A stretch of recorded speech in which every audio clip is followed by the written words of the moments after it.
Welcome to Paper Quest. I'm Jesse. And I'm James. And we're two friends teaming up in our ongoing quest through the Infinite Library. Each episode, we get together to discuss our latest buddy read, swap stories on our recent solo reads, and talk about the upcoming books we look forward to reading next.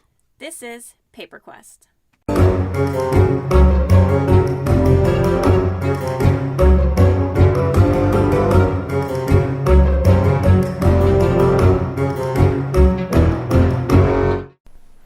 Welcome back, everyone. Today is going to be a little bit different. I am doing a solo review for our main quest book, Snow Crash by Neal Stephenson. Jess is out today, but she'll be back on the next episode. So I'm going to jump straight into a book summary. I have two different summaries to present here. One is a summary of the world itself, as it is pretty different and unique, and I think it's important to understand the world that we're living in first before jumping into the summary of the story itself. The story opens in Los Angeles in the 21st century, an unspecified number of years after a worldwide economic collapse. Los Angeles is no longer part of the United States since the federal government has ceded most of its power and territory to private organizations and entrepreneurs. Franchising, individual sovereignty, and private vehicles reign supreme. Mercenary armies compete for national defense contracts, while private security guards preserve the peace in sovereign gated housing developments. Highway companies compete to attract drivers to their roads, and all mail delivery is by hired courier. The remnants of government maintain authority only in isolated compounds where they do tedious make work that is, by and large, irrelevant to the society around them. Much of the world's territory has been carved up into sovereign enclaves, each run by its own big business franchise. And I did pull this full summary, or most of this summary, from Wikipedia. It's a hard world to define, and so when I was trying to do it myself, I figured there was probably better wording out there to explain this. So Wikipedia it was. So that's the world we live in, and now the summary of our novel. Hero protagonist is a hacker and pizza delivery driver for the Mafia. He meets YT, short for yours truly, a young skateboard courier who refers to herself in the third person during a failed attempt to make a delivery on time. YT completes the delivery on his behalf, and they strike up a partnership, gathering intel and selling it to the CIC. Within the metaverse, Hero is offered a data file named Snow Crash by a man named Raven, who hints that it is a form of narcotic. Hero's friend and fellow hacker David with a 5 instead of a V, views a bitmap image contained in the file, which causes his computer to crash and David to suffer brain damage in the real world. So this novel is meant to be purposely a little bit ridiculous. As I'm sure you heard, the character's name is Hero Protagonist, so that should say a lot about what to expect from this novel.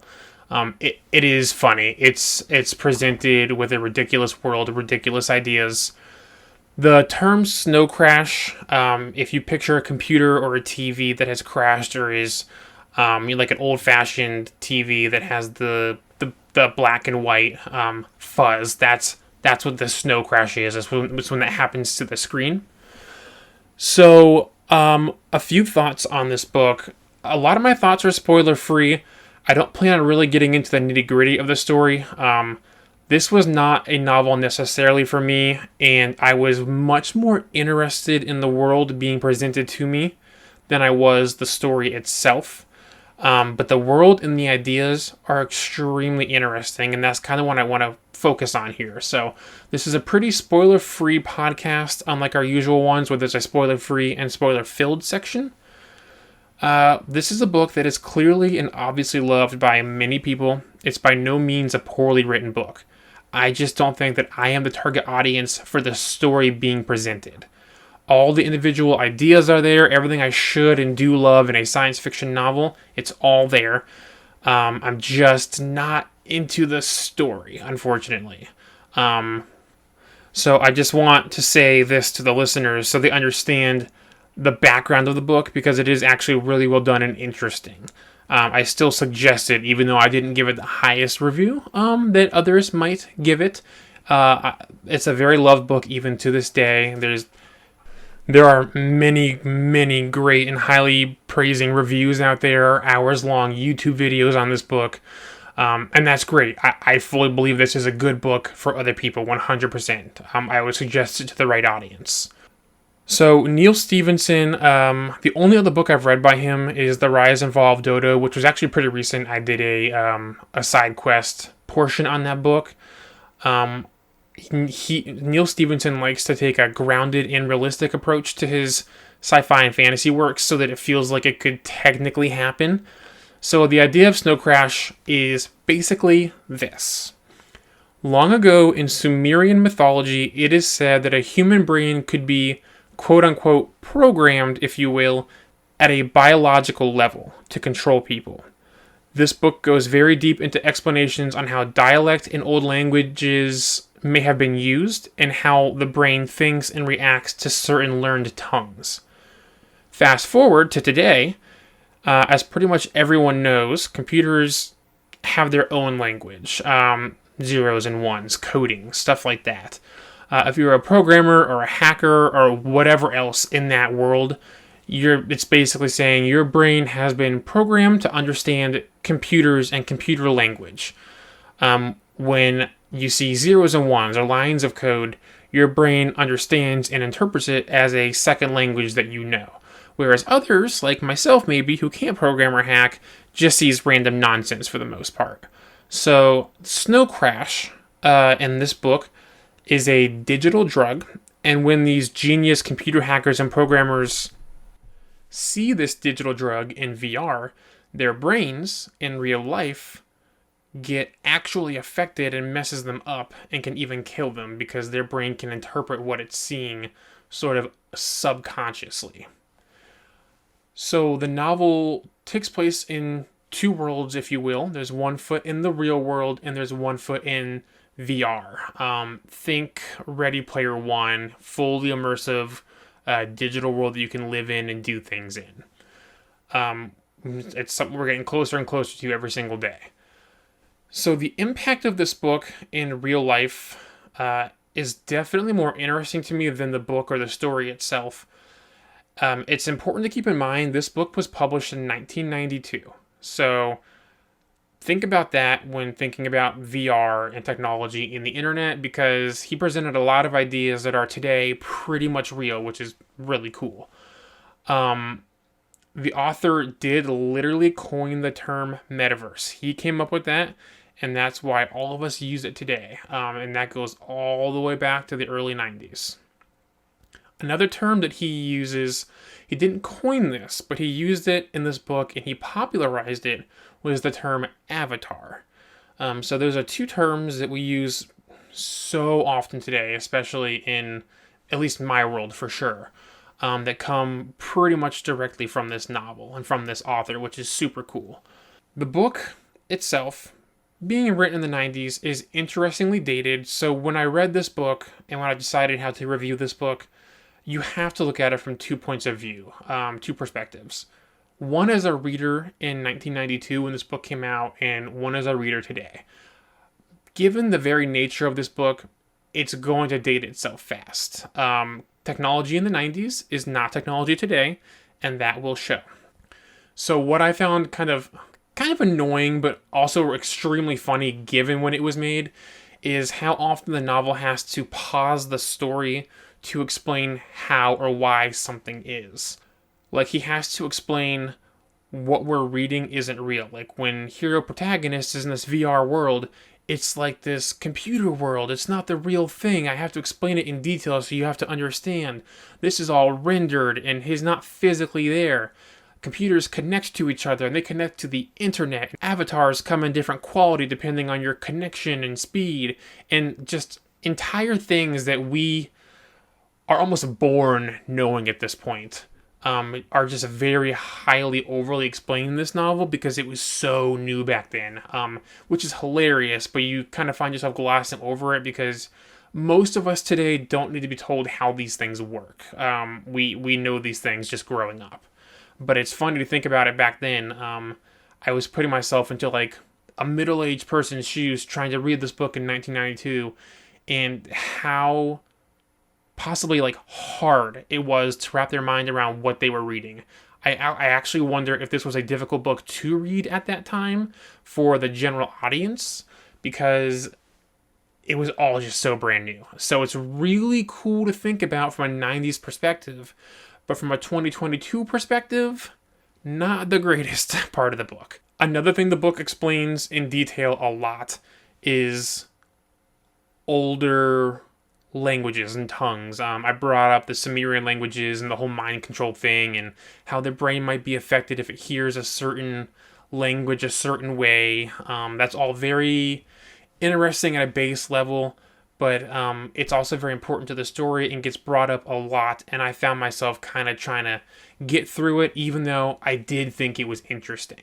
So the story itself is about this digital drug called Snow Crash getting put out into the masses, into the mass population, and it's fine. This is the plot of any high intensity, like, action movie, suspense movie.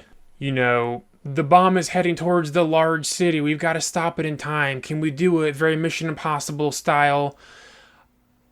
It's something today we've seen a million times, and I don't care. I just do not care. And that's fine. Like I said, different perspective in modern times. The characters, all their dialogue is very dated. It's all very 90s. And even at the time, if I was reading this in the 90s, I still don't think I would find the characters all that interesting. They are just there to push the plot forward. All the ideas and world building behind the story is so cool.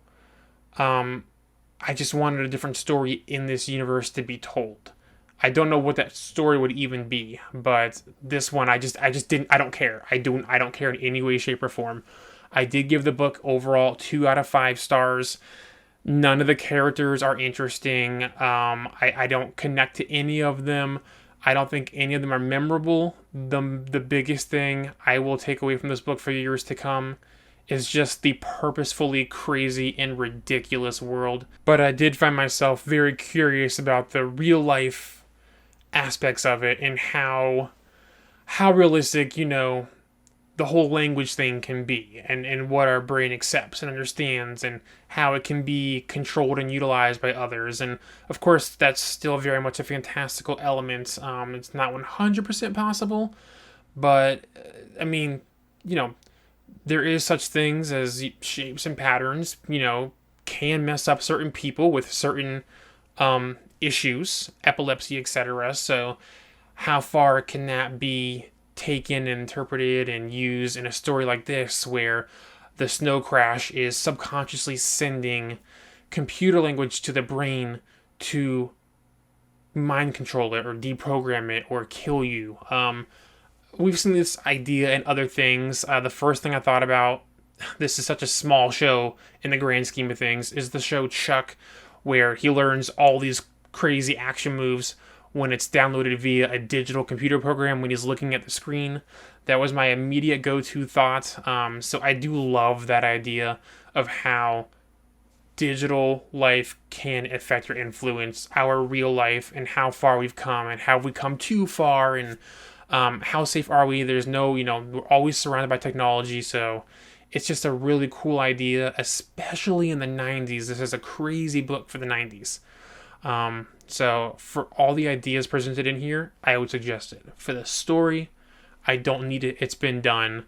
I can't help that it's dated, and neither can the author. But I was glad to have finally read it and check it off my my bucket list, my Goodreads. And that is Snow Crash. So on our next main quest, Jesse will be back. We're going to read the book titled Before the Coffee Gets Cold by Toshikazu Kawaguchi. Of course, we have not read this book yet, so I did pull the description from Amazon. In a small back alley in Tokyo, there is a cafe which has been serving carefully brewed coffee for more than 100 years. But this coffee shop offers its customer a unique experience, the chance to travel back in time. We meet 4 visitors, each of whom is hoping to make use of the cafe's time-traveling offer, and each with a different goal, as follows: to confront the man who left them, to receive a letter from their husband whose memory has been taken by early onset Alzheimer, to see their sister one last time, and to meet the daughter they never got the chance to know. However, the journey into the past does not come without risks. Customers must sit in a particular seat, they cannot leave the cafe, and finally, they must return to the present before the coffee gets cold. So, until next time, I'm James, and we'll see you soon. Bye.